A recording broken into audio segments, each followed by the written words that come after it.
from myself Saturday at 12 o'clock, and if they're not here, all hell is going to break out. ഗാസയിൽ നിന്ന് എല്ലാ ബന്ദികളെയും മോചിപ്പിക്കുവാൻ US president Donald Trump ശനിയാഴ്ച വരെ സമയപരിധി നിശ്ചയിച്ചു.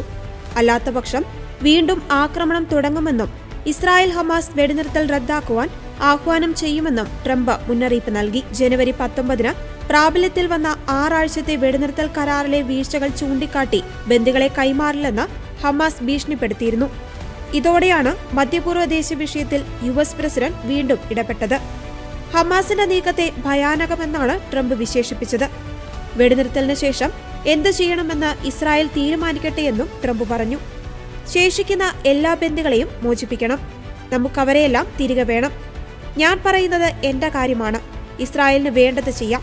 ശനിയാഴ്ച രാത്രി 12 മണിക്ക് അവർ ഇവിടെ ഇല്ലെങ്കിൽ വീണ്ടും നരകം സൃഷ്ടിക്കും എന്നായിരുന്നു ട്രംപിന്റെ വാക്കുകൾ.